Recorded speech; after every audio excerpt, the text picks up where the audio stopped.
Always such a mess when I get on here. All right. Bonjour. I guess it's not actually daytime anymore, is it? Bonsoir? No. I don't remember how that works. I'm not as good with languages as I want to be. But speaking of, I've had an immense amount of fun today.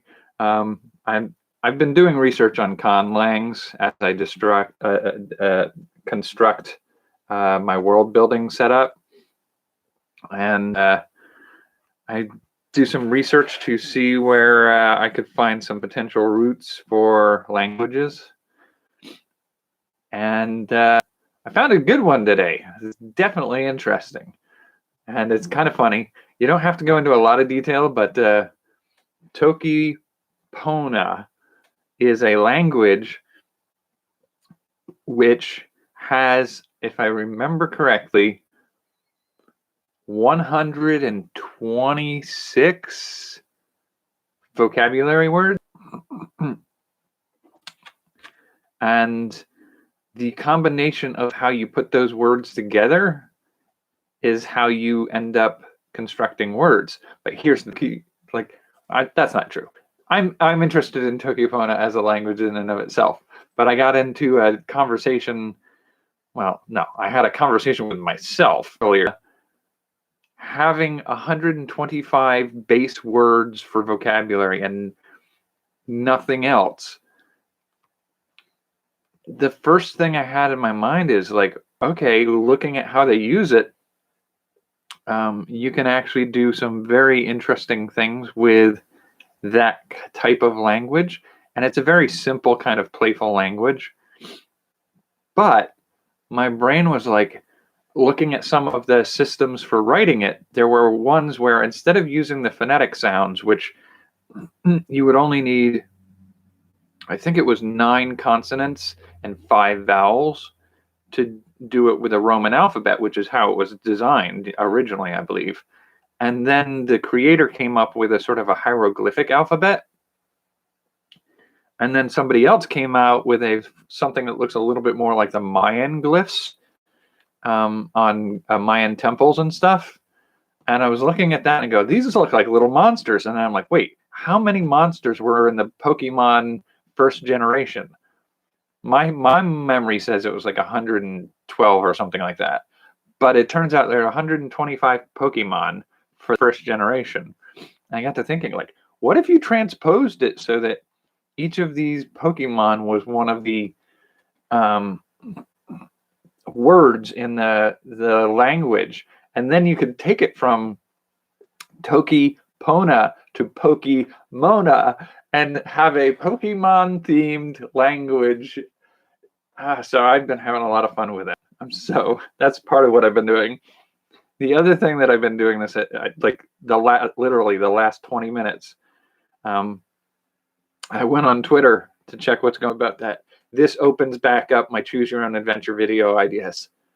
I can pull out those scripts, dust them off, and get to work on doing some simple background art and maybe some character art, and do some simple animation for characters. Maybe do some puppetry stuff. Like, I can't really do a lot of it with what I currently have available to me, but the idea that we now have the ability to do chapters in a video where I can tell a viewer, if you choose option A, I mean, it still won't be a click in video, but to set it up as a chapter where I can set down in the description down below the different chapters as a clickable link if I have to, but have them deliberately partitioned off like that. It's not annotations, but it's the ability to say, if you're interested in this part, go to this section. Like, I can do that again in videos. I have to see if I can get my stuff together in the next couple months to see if I can organize a way to do a sort of like a modular set that I can use for different stories, and just start telling stories in a choose your own adventure style again. Oh, I'm so excited. I am so excited. Twitter this app like literally 10 minutes ago, about 20 minutes ago. I was getting something to eat and I was looking at Twitter and I was like, oh, I can't believe it. I'm so excited. It's such a stupid thing to be excited about, but I'm so excited. All right, so that out of the way. Oh man, that's good news for me. All right, so where were we last night? I think we finished off with paper moments. Yeah. The Toy Story inspired story of the memento of moments in our lives that paper, notes, letters, and similar things represent, and embodying those ideas and moments as characters. So taking a sheet of paper that's a letter from your loved one and having it become sort of like an origami character and have the adventure follow the experiences of that memory. And use it to explore the concepts of how we forget some of the things that are most important to us and the value of the reminders that we maintain about things like that in our life. So that's sort of, it's definitely a departure from where Toy Story starts. It's not as kid based. It's not a movie necessarily that a kid would get any of the context from. But I mean, that's sometimes what happens when you do a rewrite. So I think we covered most of what we needed on that last night. What do you say we pick another one? Looking at Terminator, Matrix,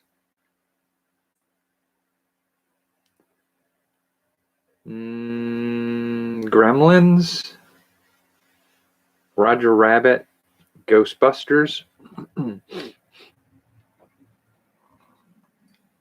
All right, so let's just brainstorm through a little bit of each of them. Gremlins is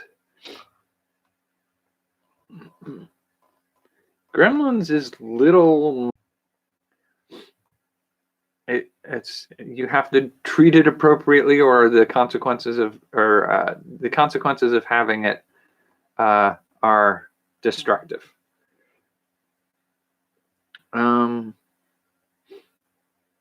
All right, so if we did that, a robot pet.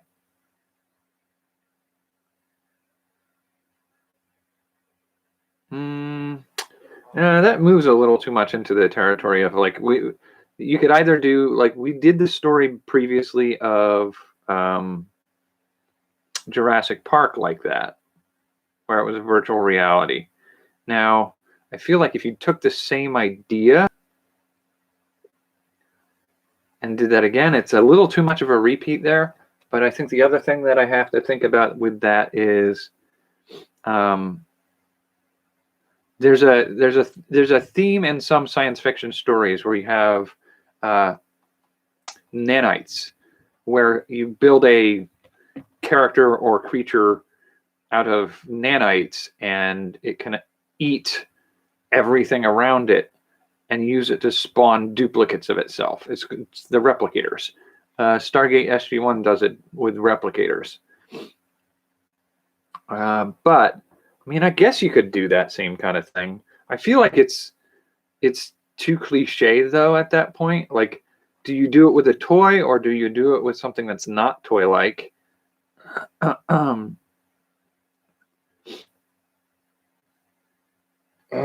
mean, if you push it too far, you end up going into the direction of Species or Aliens, where you have that sort of a thing that can infect you, convert you into a new one of it, and hatch out of you and become a killing monster. And I was like,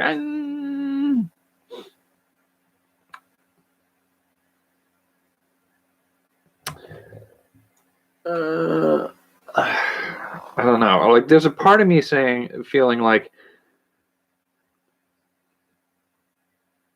is there a way you could set it up so that you do something along the lines you find a magical fairy object? But if you did that in such a way where you find a device that connects you to the device itself, but the device forms a sort of a familiar. There you go. That's not a bad direction to head. Summon a familiar. But there's no limit on how many you can have. Connect a bit to your soul, and it creates a living creature. Like the what is it? The Golden Compass was spirit bonded animals that didn't finish defining their shape until you grew up, and then they settled into one shape. If you take a similar idea where you have this sort of bonded entity that could be external to yourself, that's an expression of some aspect of yourself, but you could have more than one, and getting potentially greedy to have more than one to do stuff with could lead to one of them using you to generate lots of them, and then it's capturing the components of yourself that have been freed out there. And the first part of the inclination that I had here, based on this rough idea now, as I was sitting there talking, is in the back of my mind, like, if you get this device, nobody else has one, and it lets you generate a creature that's a reflection of a part of yourself, there's a feeling like you can really break down all the parts of a character. This sort of becomes like Inside Out again, where the different aspects of the character's personality manifest as persons. And so in this case, you'd generate a series of monsters. Now, how would we create these creatures in appearance? Because the real trick to differentiating it from Gremlins would be to really think about, like, you don't start with a cute, cuddly, fuzzy critter and have it spawn other cute, cuddly creatures that, when fed after midnight, go into a cocoon that turns into these lizard goblins. If you want to avoid that, what form do we want them to take?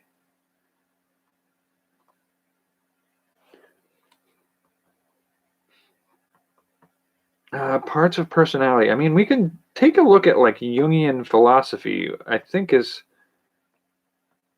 one of the things that we could use as a foundation here. Jungian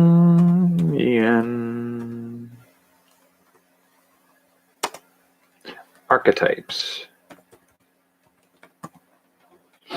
Okay, so Jungian archetypes would be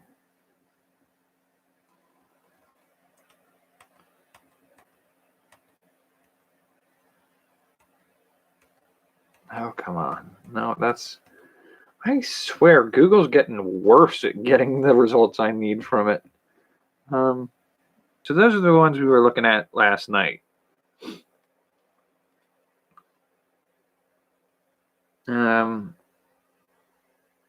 So we could ruler, the creator, the sage, the innocent, the explorer, the rebel, the hero, the wizard, the jester, the regular person, the lover.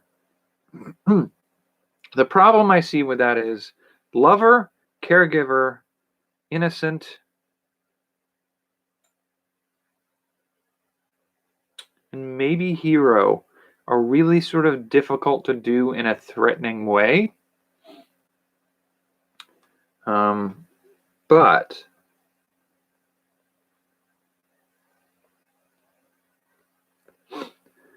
The other aspect that I want to kind of explore is what I was thinking originally was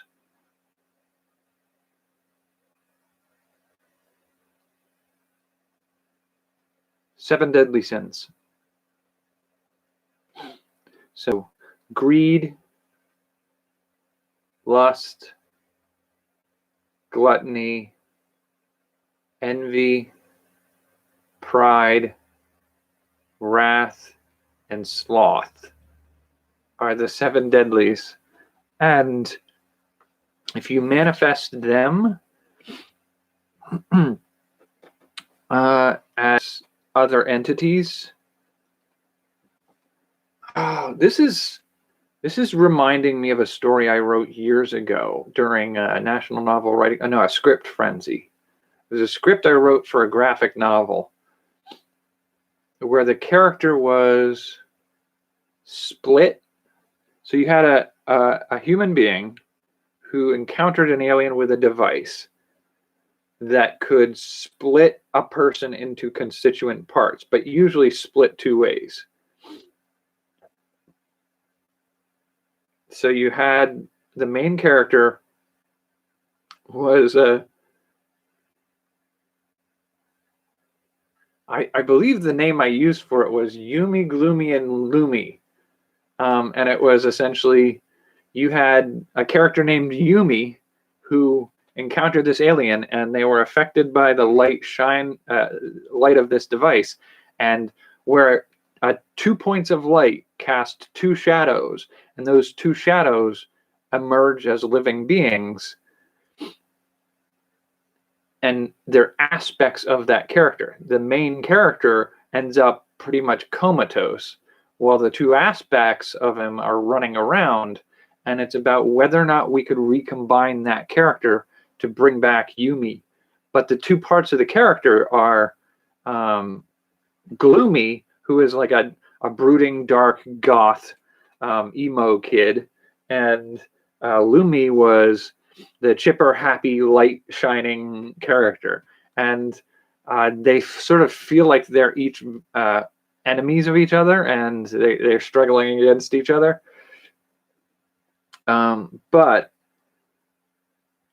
combining them back into a main character and that kind of thing was sort of the idea. This feels a little bit like that, where the idea is that something causes a runaway spawning of the components of a person that our inner demons, or something to that effect, our inner, yeah, something like that. And as you, I guess you could kind of do that. You could give them demon shape.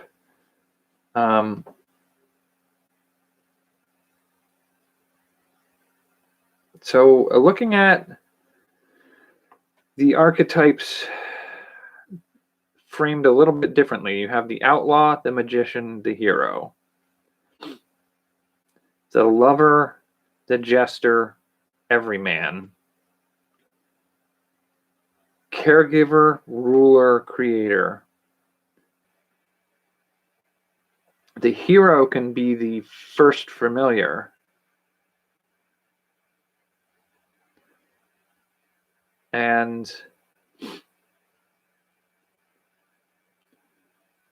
that kind of pulls those two out of the way. Now I have to worry about lover, caregiver,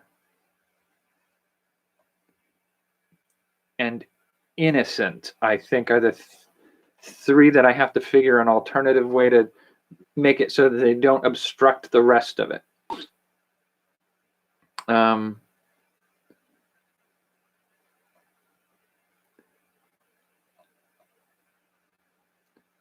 And there's a potential here. Actually, that's not bad. This becomes a little bit more like Pokemon the more I play with it. So what you have here is somebody who taps into the ability to manifest a familiar, gets a maybe we could do something more along the lines of gets an innocent or a caregiver.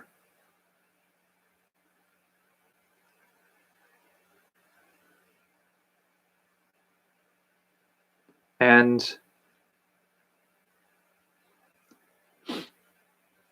then gets greedy and summons another one, which is maybe like the jester or the ruler or the outlaw.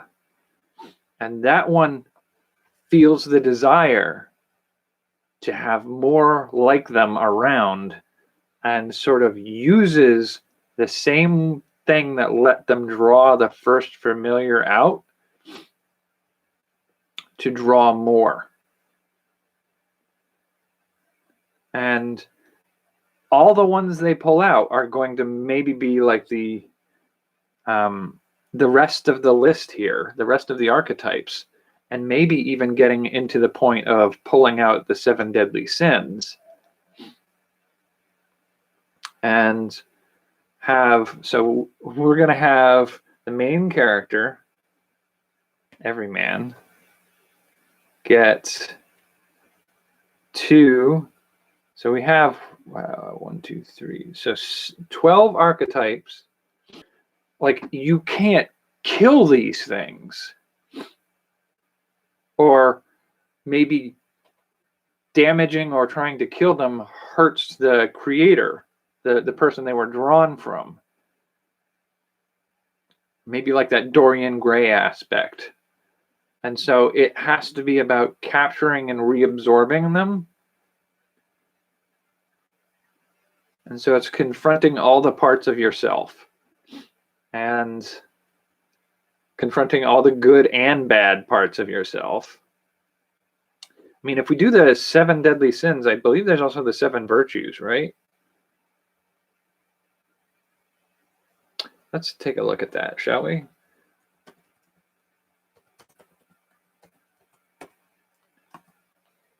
Seven deadly sins. The 7 deadly sins, capital vices. Lust, greed, sloth, wrath, envy, pride. Yep.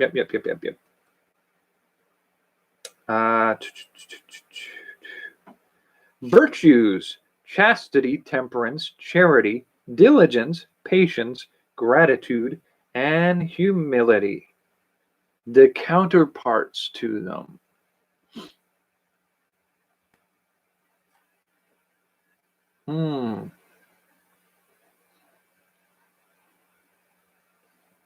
I wonder.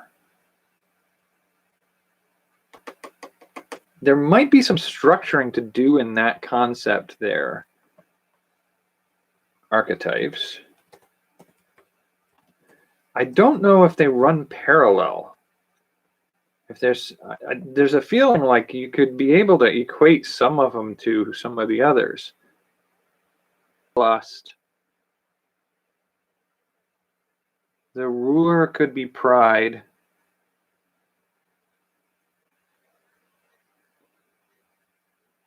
Yeah, it's not a 1-for-1 match. And I was wondering if, like, even if you were able to look at like the archetypes and say, like, if I took the magician, split it down the middle, would I get envy on one side and its counterpart? So if I did like envy and gratitude put together, would they make what would they make? And that, I don't think that works that way. I can't think how that would fit together. So if you had wrath and patience are supposedly their counterparts. So wrath or ire and patience, if you put the two of them together, you just get sort of like a neutralization of them. At least that's the way they're supposed to be set up. Sloth with diligence.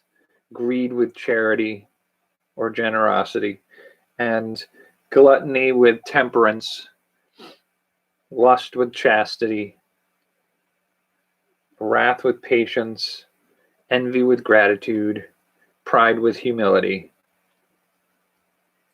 They don't have an. Would we rather do 14 of them set loose, or would we like to do the archetypes?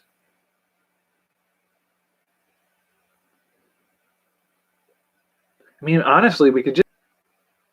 I think there's no reason to necessarily limit to just those. So we could do the 7 deadly sins.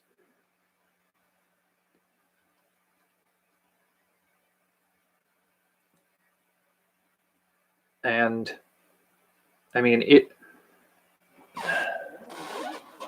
maybe what you end up with when you start with this familiar situation is you break off a portion of yourself for your familiar. And that can be kind of tiring. If you break off 2, it can feel you leave you feeling hollow. And then I feel like it might be more interesting to have the familiars divide using the device. So we could literally have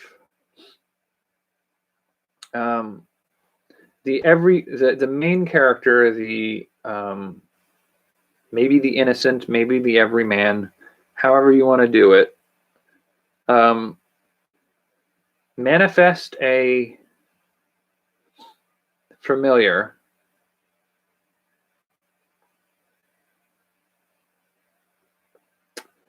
and then manifest a second one.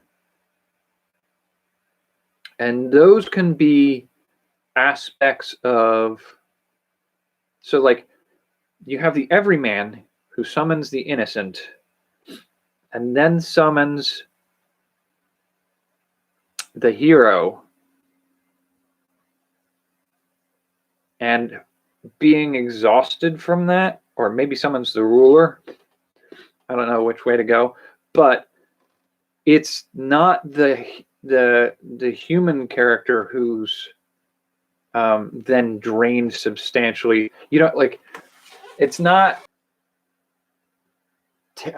It's almost like cutting up like silly putty, where you take a big pile of silly putty, you cut it in half. Now you've got 2 piles of silly putty. If you cut each of those in half, you can expand that. So like the idea potentially being, you don't even necessarily have to summon 2. If your first familiar uses the device to subdivide itself, and because there's a connection between the familiar and the main character, it's sort of like pulling from the main character. So every new creation is a drain on the original character. And so you have to find the original, stop it from creating more, and catch and reassemble all the ones that are spawned.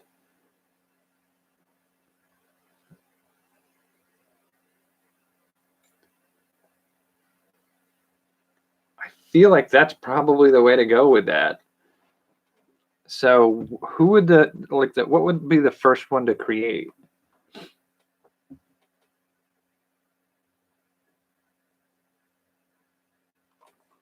What is one of the 7 deadlies, probably, right?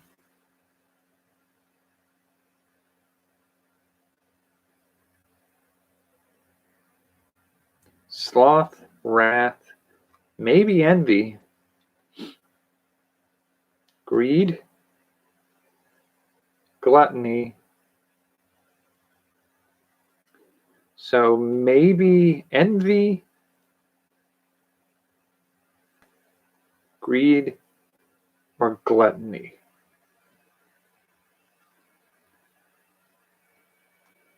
I don't know. That doesn't feel quite right. Whereas the outlaw, the magician, the hero, the lover, the jester. Who's the first one? I mean, we may not have to even state.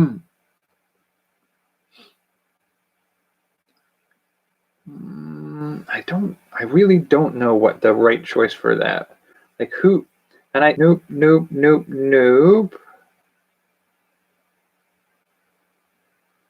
So, I mean, short of brainstorming this a little bit more in my own head, we're getting to that point where I'm going to stare quietly at a computer screen if I keep focusing on this one. So I may just say that's a good enough point and step back to no.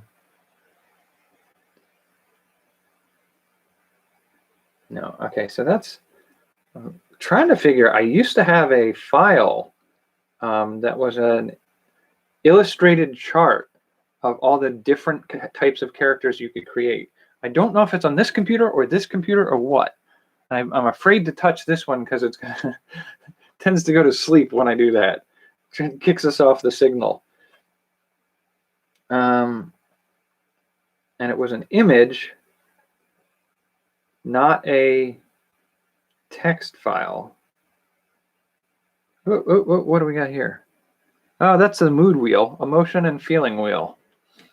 Confused is disillusioned and perplexed. That's a pretty massive list of options there. I don't know that we want to go quite that far. I have 6 moods that they use as the base moods. And then each one of them has subdivisions where enthralled, elation, enthusiastic, optimistic, proud, cheerful, happy, content, moved, overcome. There's a whole section that, color of the mood goes around, but I don't feel like that. A little bit more. We can probably play with it tomorrow. See what we can do with it if I expand it a little more. Ghostbusters.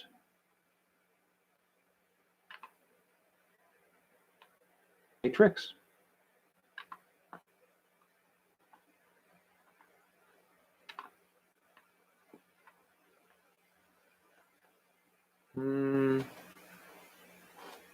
So Ghostbusters, what would we do with Ghostbusters?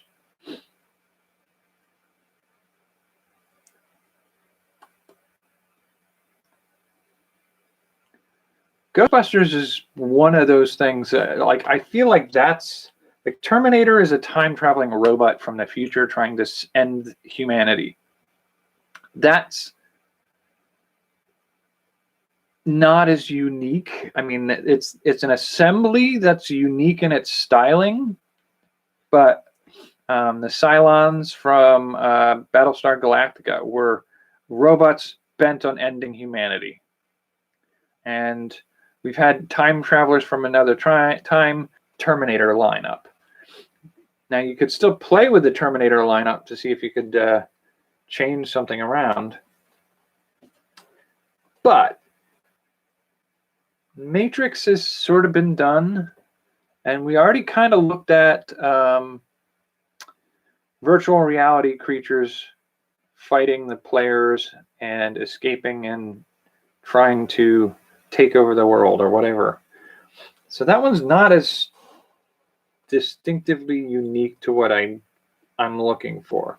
So I feel like Roger Rabbit and Ghostbusters are the primaries at this point, and then Terminator, and then Matrix. So those are like 4 we can play with. What was the 5th one? We had Ghostbusters, Roger Rabbit, Terminator, Matrix. We just did Gremlins.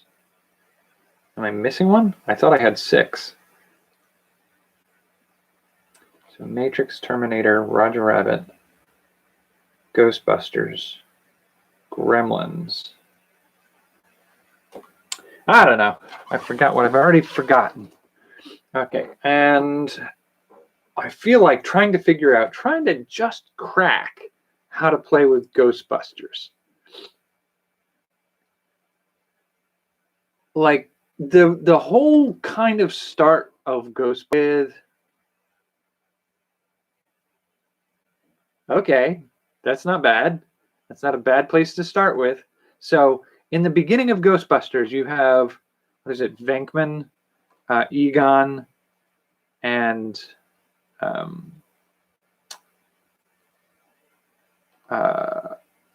Ray. I forget his name.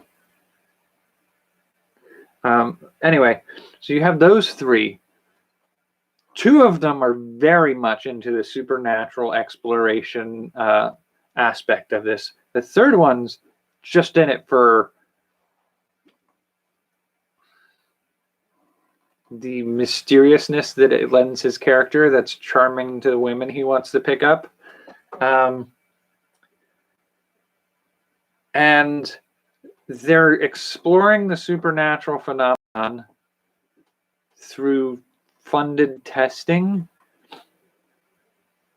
And then they just happen to be the right people at the right time to step in when things begin to look like they're accelerating on the supernatural front. But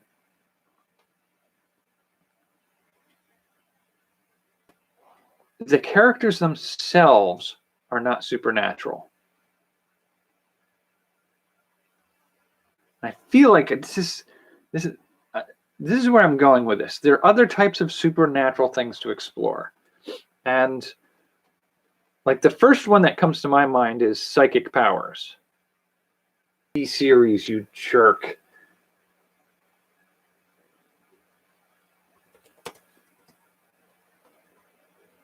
No, not.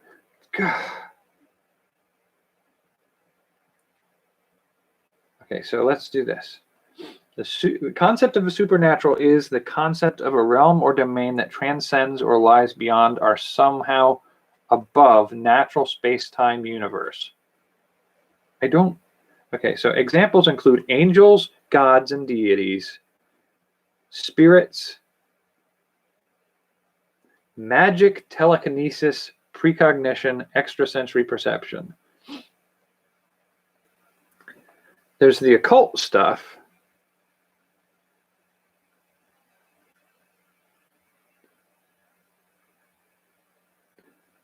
That borders on moving into the ghost stuff again. Like the angels, the gods, the ghosts, those are all things that we really don't necessarily want to play with,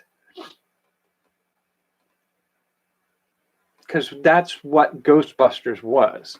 It was an elder god returning, brings in a bunch of other spirits that form demons and angels that they use to, like, the gatekeeper and the keymaster are sort of demons that serve Zool, who is freeing all the ghosts from some nether realm.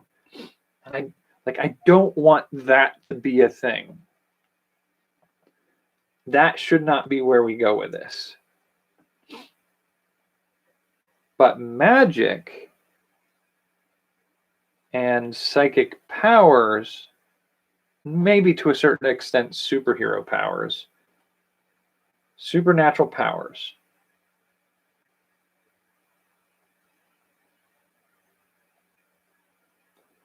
Let's see what else we got. Okay, so we've got a list here. Deities, angels, prophecy, revelation. We want to do reincarnation?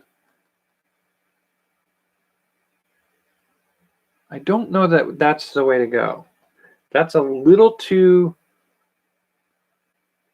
afterlife-y. Karma, Christian theology, process theology, spirit, demon, magic, divination, witchcraft, miracles, skepticism, fictional pop culture. Okay. Paranormal. Let's see what that says. Paranormal. Ghost hunting. UFOs. That's a possibility too. I hadn't thought about that. But I feel like that's actually been done a lot too, where you have people trying to explore and find and discover a conspiracy of aliens among Earthlings. I don't know that I want to do cryptozoology, though.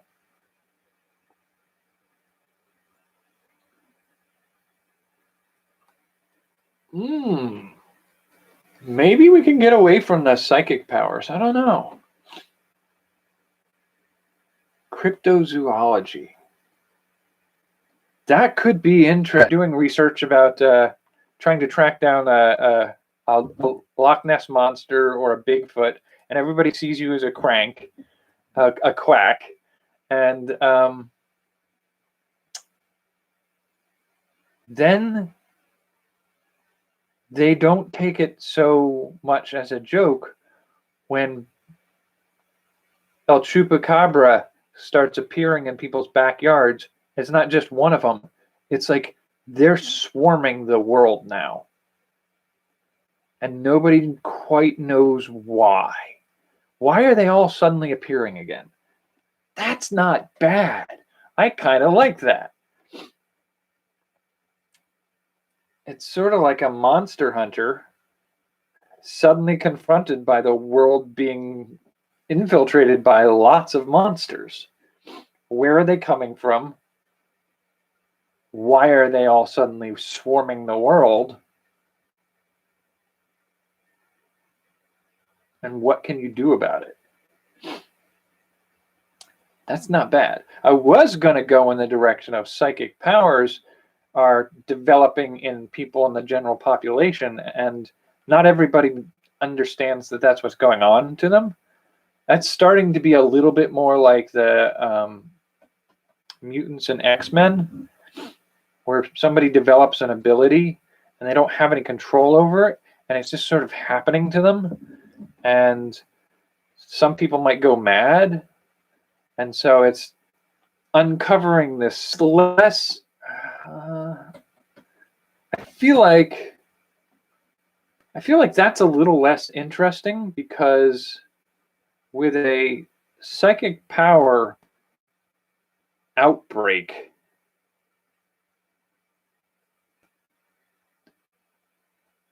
it's not monsters. You don't catch them and imprison them. And it's not something,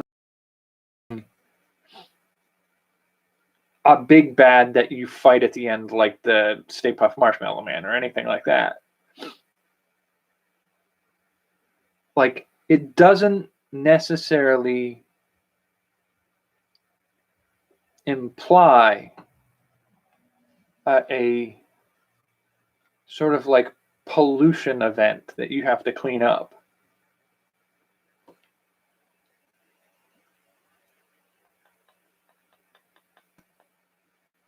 Although you could.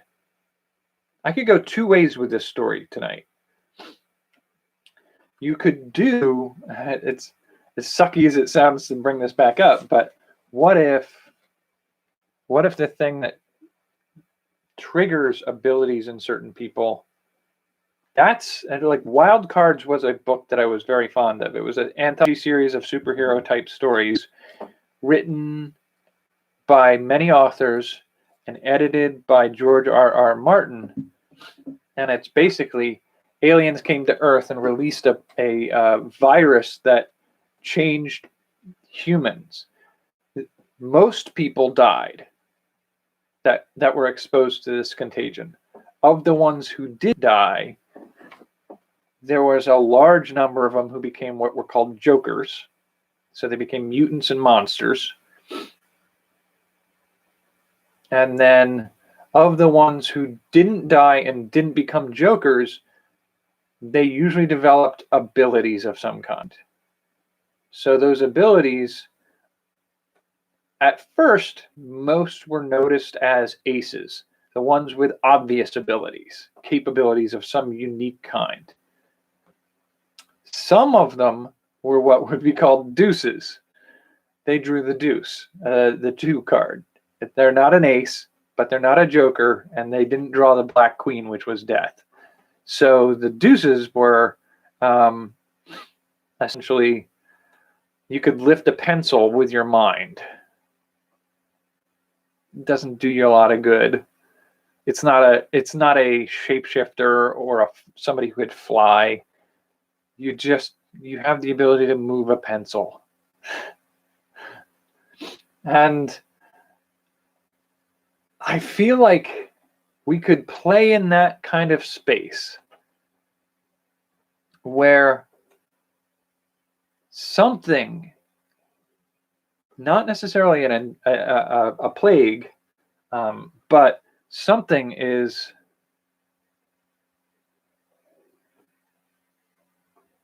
not attacking, but finding its way to hitting people what feels like at random and causing them to sometimes manifest unusual abilities. And it would be the investigation of these events happening, but I feel like that one's a little less easily developed. So what you'd have is people afraid of other people developing, and so you get discrimination and whatnot from that end. So there should be a sense of people don't want it to happen to them. And so when strange things start to happen around them, they're in denial that it's not me. It's not real. It's something else. Someone else is doing this. Moderately comedic action adventure. It was a comedy, but it was an action adventure comedy. It's harder to pull that off right, I feel like, if you're dealing with psychic powers.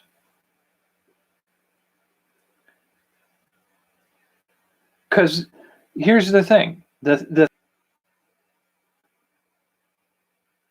you don't fix it.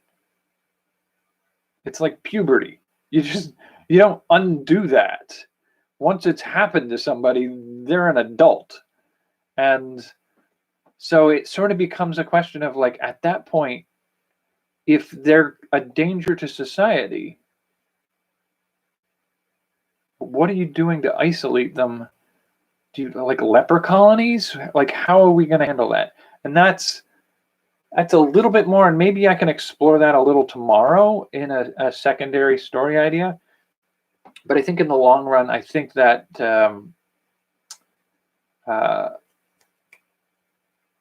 cryptozoology is the better approach. The idea of Bigfoot and the Loch Ness Monster and the Jersey Devil as being not singular entities, because we've had myths about all of them for a very long time. And so clearly there must be a stable population of them somewhere. And maybe it's about figuring out, like, why are we seeing more of them suddenly? What's the big thing that's causing that to happen more? And like, maybe you could set it up in such a way that these are creatures that have found a way to hide in little secluded areas that can't be found by normal people usually.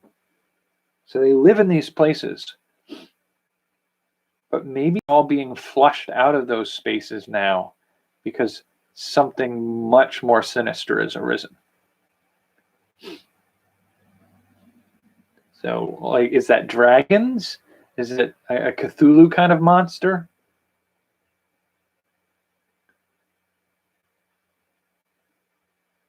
And so part of that, I think, will be capturing them, putting them in some kind of containment, and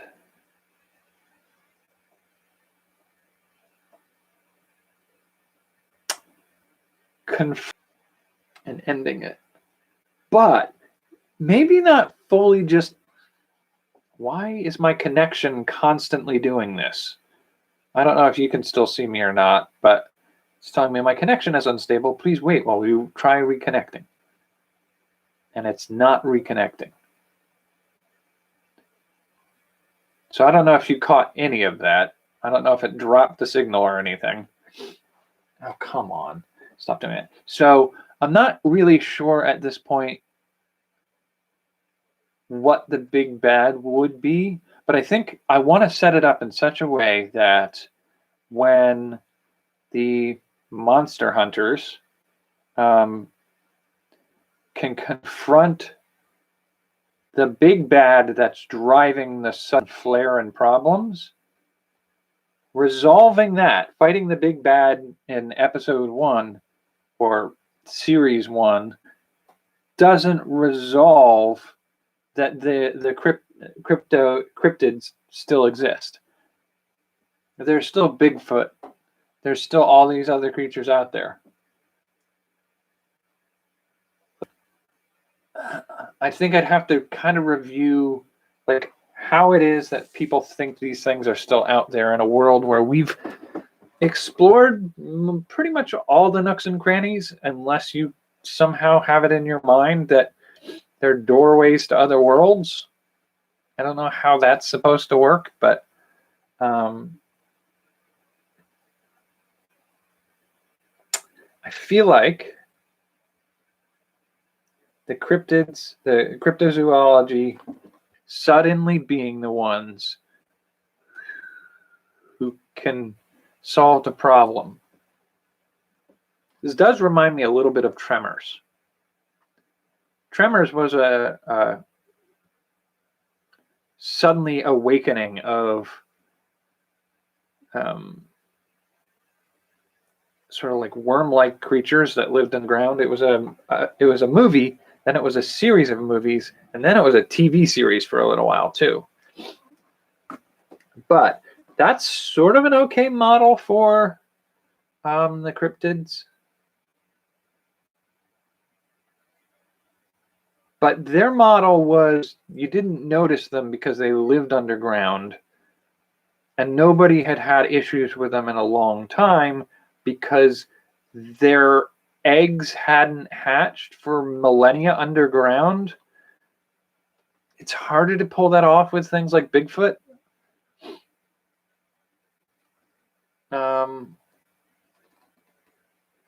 But that model of cryptids suddenly showing up,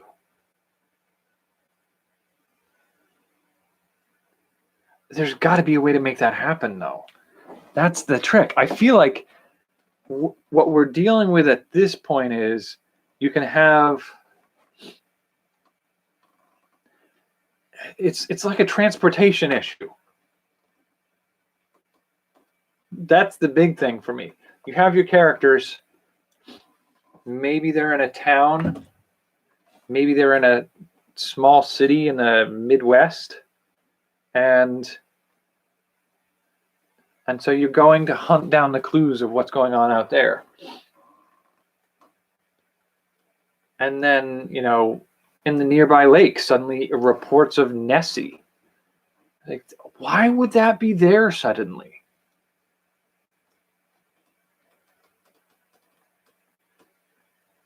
What's causing them to be able to show up? And why did they show up in the first place anywhere else? I'm wondering if I wonder if we can frame this as soft walls between other realities. And so a Bigfoot may be the only Bigfoot you ever see in a region. It's not a stable population, so they can't be hiding out in the wood. Like, you can't have 1,000 of them hiding around in the woods there enough to, have a second generation show up generation after generation. But what if there's a soft spot between realities, and on the other side of that soft spot, there's Bigfoot in large communities, clans living in the woods, and there are soft spots to other realities where Loch Ness Monster, called Chupacabra, a lot of those other cryptids exist, and they're passing through. It's sort of like accidentally falling through a sinkhole. But what's generating the sinkhole it's got to be the big bad. The big bad at the end is a major cryptid that's disrupting the fabric between realities.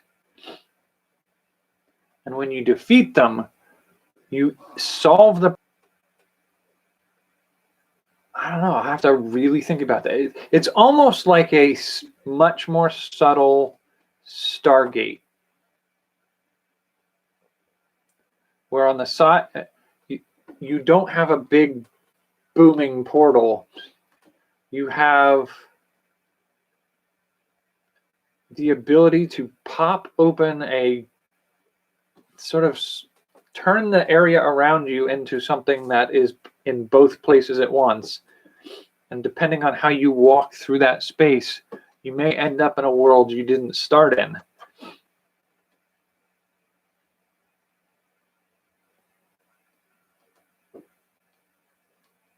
And something's able to trigger that.